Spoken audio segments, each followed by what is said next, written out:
nggak pernah bareng ya udah nggak apa-apa. Terakhir gue review sama si Ardi ya bahas sama sih Willy Wonderland. Dan udah lama ketemu, akhirnya ketemu lagi bareng aku Sulis PTK. sibuk ya sekarang ya? Bukan lagi. Kulisai. Nah, ketemu lagi bareng aku Sulis PTK dan juga Sampai 12 TV. Sebelum lanjut, jangan lupa subscribe dulu ya channel ini, tekan tombol merahnya, aktifkan loncengnya, dan kalau kalian suka boleh ditekan tombol like-nya. Oke. Ini kayak deket banget gak sih? Nggak ya? Oh, ya udah deh. Jadi hari kita mau review apa nih? Hari ini kita baru nonton banget tadi jam kebal kita jam tayang jam berapa sih? Jam 2 lewat 15. Kita nonton satu Fresh, film yang bener banget. Yang sebenarnya salah satu film yang masterpiece Indonesia kali ya, karena ada pemain yang kita banggakan di situ. Bener banget ya. Ada Tak lain dan tak bukan adalah Jod Taslim. Jod Taslim yang Bukan ini. ini ya Jod Taslimnya ya. Tapi yang ini Jod Taslimnya ya filmnya Mortal Kombat. Yang rilis kemarin itu di tanggal 14 April 2021 di bioskop. Jadi Yes. kalian lagi hype banget, lagi in juga, dan emang lagi banyak apa ya dibahas di Twitter tentang film Mortal Kombat ini. Dan nggak ini ya, nggak rilis di VOD ya. Biasanya kan kita taunya di Netflix, Ya. di Hotstar ya. Jadi Tidak ya, jadi nggak tahu tidak atau belum sih sebenarnya. ya. Jadi emang gue excited sih. Sebetulnya udah mulai 3 bulan yang lalu ketika Bener banget. di 2020 katanya Josh Taslim mengumumkan kalau dia bahkan memerankan satu karakter di Mortal Kombat ini. gitu. Kita wah exciting banget karena kan memang the track record dari filmnya Josh Taslim bagus Tidak ada yang banget. mengecewakan ya. Maksudnya Betul. dia salah satu aktor yang emang udah ke apa ya, maksudnya Melanglang buana di Hollywood. di Hollywood ke internasional, Yes. tapi dia tuh kayak bukan milih-milih ini sih peran, tapi kayak peran yang diambil tuh selalu kayak punya ciri khas, Yes. terus juga filmnya bagus gitu. Gue yang terakhir itu yang gue bangga banget tuh ketika dia masuk di Fast Furious 6 ya. Oh, betul Kita banget udah sih. ekspektasi kita bahwa paling 5 menit, 10 Iya, menit iya, gitu. iya. Ternyata Iya, full kan? kan, full film kan semuanya. Dan di Mortal Kombat pun sama. Jadi Gila. dia dijadiin satu villain utama di film itu dan memang dia yang jadi trend center di film ini. Bener Makanya banget. dari akhir sampai dari start sampai akhir itu ya Joe Taslim gitu. Nah, gimana nih? Langsung kita bahas aja mungkin ya. Bener banget.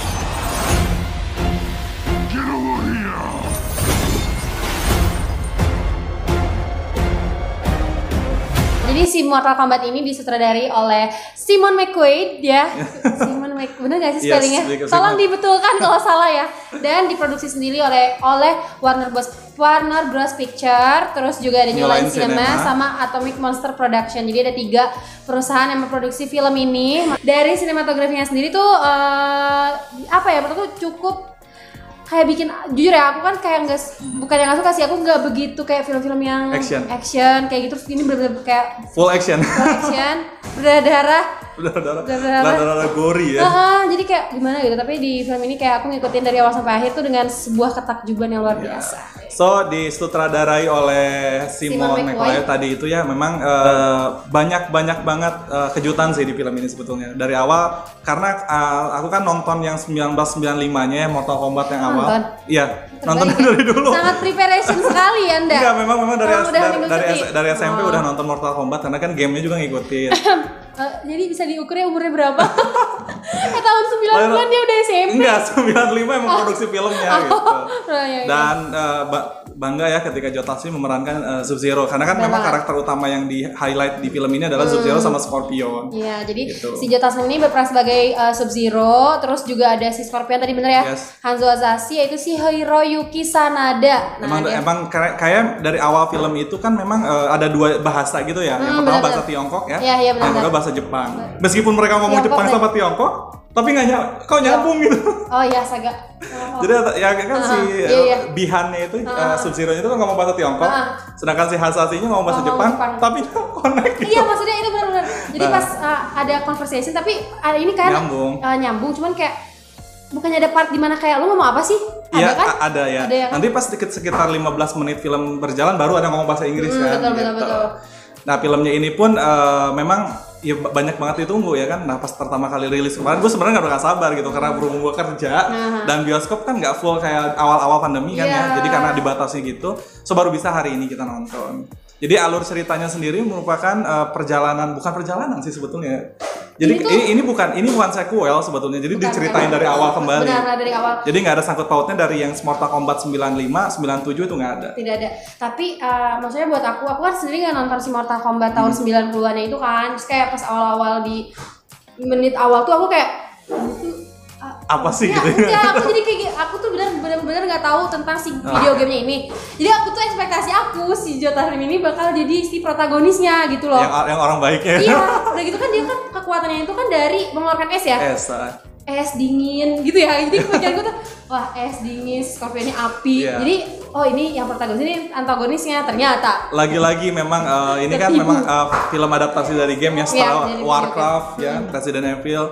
Dan Mortal Kombat menurut gue pribadi sih bagus ya, karena ekspektasi gue terpenuhi gitu. Jika kalau kamu suka yang action dari awal sampai akhir ya nontonnya ini. Kita tuh kayak dikasih napas gitu. Iya sih. Benar-benar kayak adegan berdarah-darahnya. Tapi ini kan jadi si mohon maaf nih si Cole Young ya, si Cole Young. Ya, itu tuh sebetulnya aku pikir dia itu adalah generasi Hanzo, keturunan Hanzo Hasashi ya. Scorpion. Jadi kayak si Hanzo Hasashi itu kan karena mereka tuh immortal.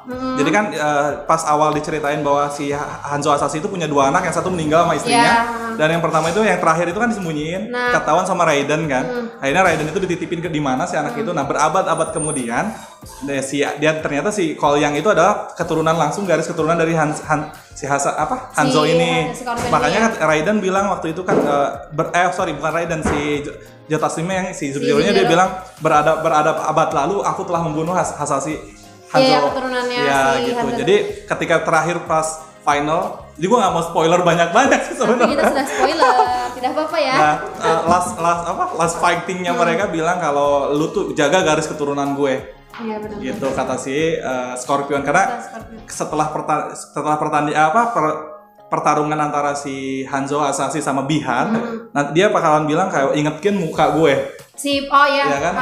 Pas ya si Sub-Zero si mau mati itu kan. Iya, ingetin muka gue. Akhirnya nggak lama si Bi-Han itu nggak mau dipanggil Bi-Han, dia pengen panggil Sub-Zero. Dan terakhir si Scorpionnya si Azazo-nya dia nggak mau dipanggil itu, dia panggilnya Scorpion terus gitu, yang telah bangkit dari neraka. Nah itu sih bangkit dari neraka, bisa-bisanya bangkit dari kubur ya. Ya jadi pemeran utamanya sih di sini ada standarnya film itu ya, karakter di game. Sebenarnya ini mau ngangkat si Cole Young-nya juga nggak sih?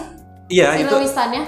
Karena keturunan Hanzo Hasashi sebetulnya kan, karena kan ini Mortal Kombat itu adalah pertandingan gitu kan, antara dunia Outworld sama si dalam bumi. Itulah pokoknya. Bumi lah kita nyebutnya ya. Jadi mereka bertanding gitu. Jadi siapa yang menang dia menguasai. Nah, yang Outworld itu udah 9 kali menang nih. Si Suseng kan, yang dipilih Suseng kan? Susang. Ya, jadi dia Suseng yang ada disebutinnya. Dia udah 9 kali menang, kalau 10 kali menang dia akan menguasai bumi kan. Akhirnya Raiden itu mengumpulkan petarung-petarung terbaik yang punya logo dari lahir itu untuk bertarung melawan Outworld. Dan yang gue ini sih, kan gue di 95, 97 itu yang Mortal Kombat kan Raidennya rambutnya putih. Yang ini enggak, justru rambutnya kan panjang Raiden tuh. Dan ini enggak gitu, dan matanya memang sama kan putih gitu. Terus kan. Pakai topi caping gitu ya. Ya, nah itu yang gue bilang ada perubahan ya di Raidennya kan. Raiden tuh biasanya rambutnya putih karena petir kan. Udah gitu ketemulah, dikumpulin lah kan si petarung-petarung hebat ini. Ada Sonya Blade, ada Jax ya kan. Terus si Kano yang tiba-tiba berubah haluan. Yang membelot ya. Ini dia membelot. Ada juga ada si Kung Lao. Ya. Enggak, itu ya Kung Lao memang udah dididik sama si Liu Kang. Jadi ada karakter baik dan mati, yang jahat dan mati juga. Itu sih yang bikin. Cuman gua nggak mau spoiler, nanti biar nonton sendiri. Tapi benar sih, dengan karakter yang dari baik protagonis atau antagonis itu ada yang mati dan ada yang membelot juga. Jadi kayak lebih lebih relate aja gitu, karena kan kadang kebanyakan kalau misalnya film-film superhero ataupun sejenis itu biasanya yang protagonisnya tuh hidup terus berakhir kayak nggak maksain. Ya udah gitu, ada yang mati, ada yang hidup gitu kan. Dan ketika dikumpulin itu kan dia diserang ya, diburu kan, karena si Outworld itu nggak mau petarung-petarung dari bumi itu menang. Akhirnya sebelum dia jadi petarung dia udah dibunuh. Tapi pas si Sub-Zero-nya tiba-tiba datang ke jalanan tuh nggak? Yang ngejatuhin es banyak itu. Itu keren, serem. Pertama kan itu kan kayak salju gitu kan. Awalnya salju. Jadi bentuk dari batu es dihancurin. Tapi emang kesan jahatnya si Jota Slim ini gila banget sih. Dapat banget. Jadi kayak pas ekspektasi aku pas awal-awal kan kayak wah es dingin, adem, baik, suwe. Jadi salah ya. Jota Slim memang beringasnya tuh dapat banget di sini. Nggak punya hatinya tuh memang benar-benar. Awalnya gue pikir bahwa si Hanzo Hasashi Scorpion itu emang awalnya memang baik kan sebetulnya. Cuman gue di sini rada-rada gimana ya gitu. Iya. Tapi emang kalau dia kan ngikutin, jadi dia tuh tahu gitu kan dari maksudnya dari setiap peran-perannya tuh gimana. Tapi kalau aku yang gak ngikutin kayak naga, bulat, terus api, dan logo si Mortal Kombat itu nggak terlalu jengking ya? Naga. Oh naga ya. dan logonya si Mortal Kombat ini nggak terlalu diekspos di film ini karena mungkin film ini adalah film pendahulu, ngerti nggak? Sebelum ada seri-series yang lain, lanjutan-lanjutan yang lain. Maka ketika Mortal Kombat awal judul title-nya itu dia nggak ada logo. Cuman gitu doang kan? Mortal Kombat tulisannya pas terakhirnya itu kan nanti kamu akan pergi kemana? Ke Hollywood. Dan itu akan ngejemput si Johnny Cage. Karena beberapa karakter di sini nggak ditampilin semua. Iya. Itu kayak si yang mamahnya si Sonya Blade yang pakai yang pakai kipas itu. Oh itu harusnya ada? Ada Sundel kalau nggak salah ya namanya. Sundel kali ya? Iya itu nanti ada. Nah makanya gue bilang pasti ini ada sequel. Ada beberapa adegan yang awkward sih menurut gue yang kok nggak nyambung sih gitu ya. Ketika si Kolyangnya itu kan dia kangen sama istrinya, sama anaknya, kemudian dia buka handphone, lihat foto ya kan. Maksud gue, lu perjalanan jauh melewati gurun pasir, handphone lu masih nyala gitu.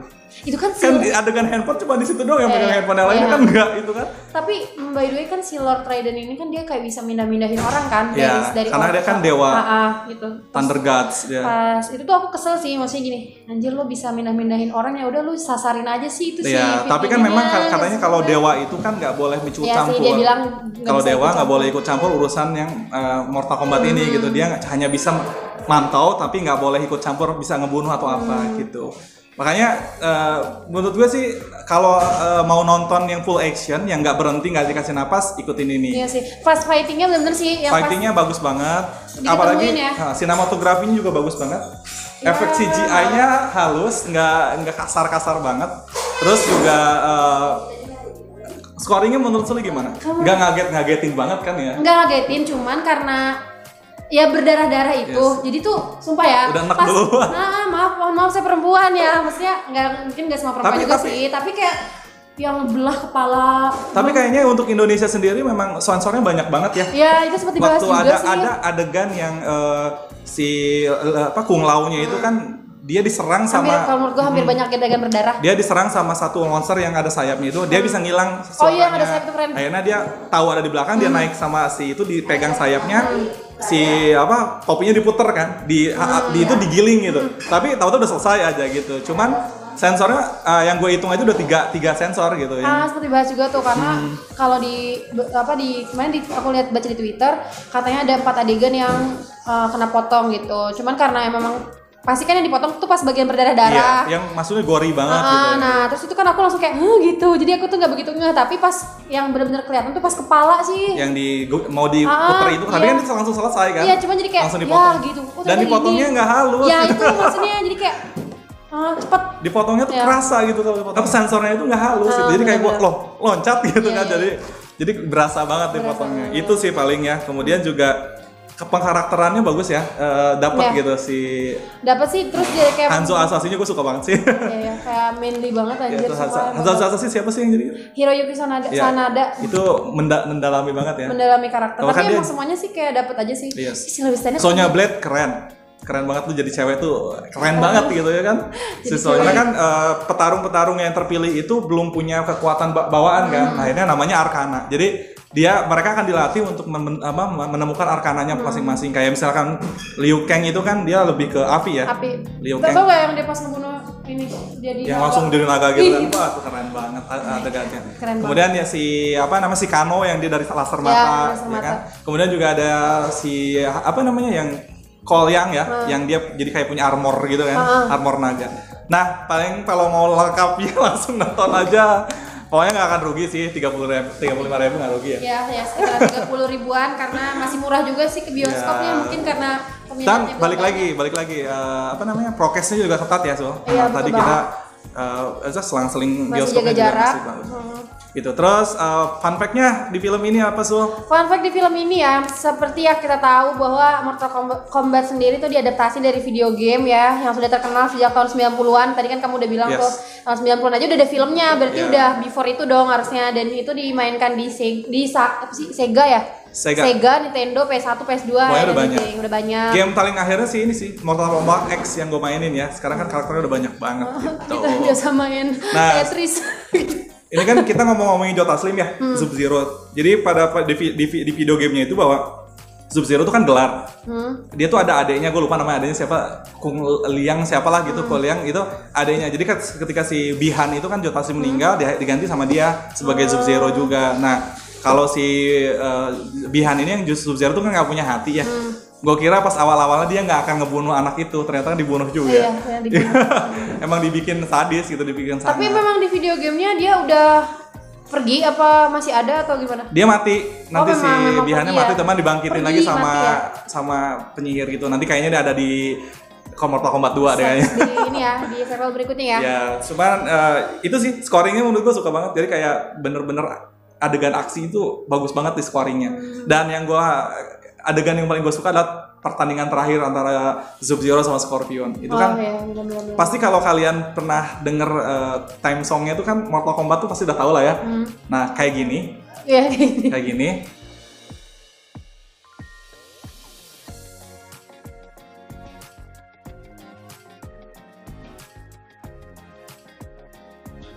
Nanti theme song ini dikeluarin ketika pertandingan terakhir. Jadi dari awal sama pertandingan awal sama akhir film itu nggak ada theme song ini.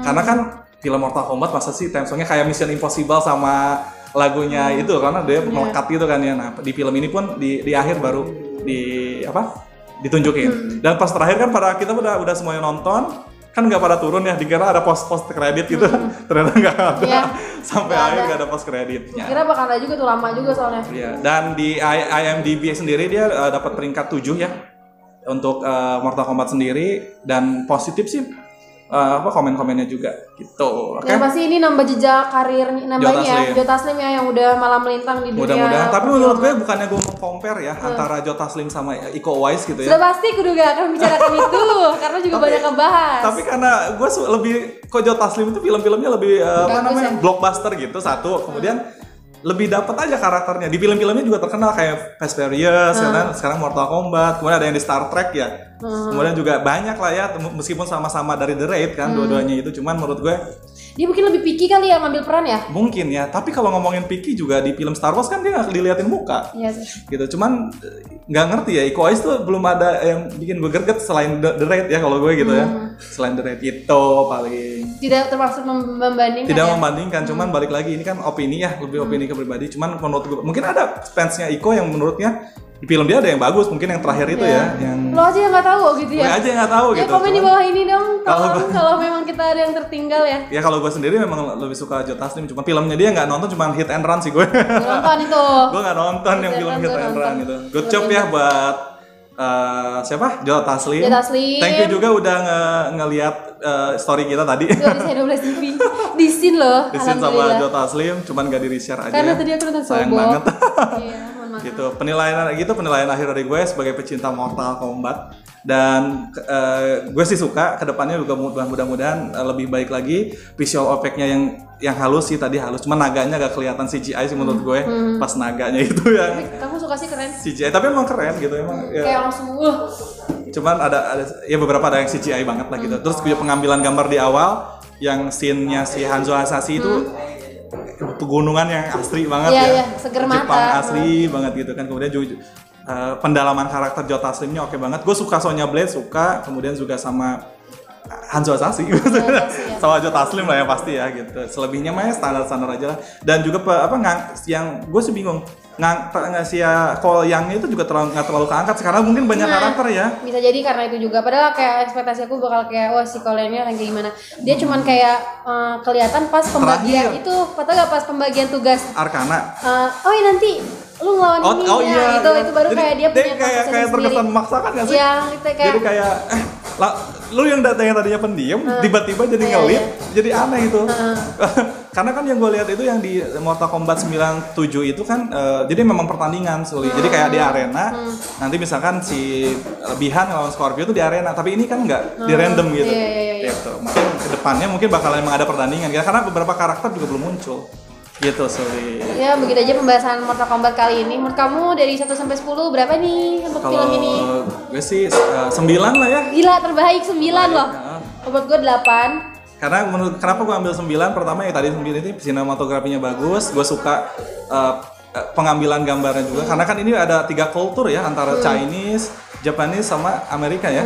Gitu. Kemudian juga alur ceritanya memang nggak terlalu berat, cuman kalau lu nggak suka yang gori-gori, darah-darah jangan deh karena di sensor-sensornya juga kan ini ya diliatin ya kalau ngeblak ini ABCD itu diliatin. Dan ini bagi kamu yang mau ajak teman-teman atau adik-adik kamu nonton jangan dulu ya.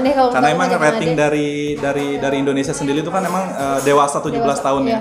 Jadi ya kalau lu sayang sama adek lu ya jangan gitu. Aku aja tidak kuat sebenarnya nontonnya. Mendingan nonton yang lain deh gitu ya. Cuman kalau kalian udah di 17 tahun ke atas ya oke. Gitu. Kalau Suli sendiri? Kalau aku 8 karena aku suka sih maksudnya penggambaran karakternya masing-masing dan kayak punya apa ya kekuatannya masing-masing. Terus kayak part of partnya walaupun tadi sih jadi kayak nggak aku jadi kayak apa ya nggak kelihatan nih siapa sih sebenarnya leadnya tuh siapa gitu. Tapi scene per scene-nya halus ya?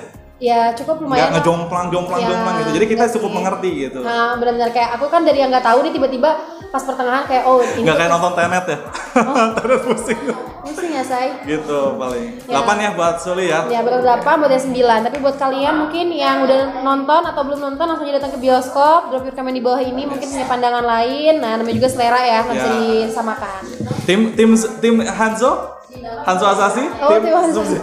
Saya tim siapa? Saya mah tim. Tapi kalau yang cakep banget. Kalau yang berarti tim Hanzo Asashi dua-duanya ya. Dua-duanya tim Scorpion. Oke, gitu aja palingnya Suli ya. Thank you udah ngundang gue ke sini untuk ngebahas film Mortal Kombat. Mungkin nextnya mau ngebahas apa nih Suli? Sobok.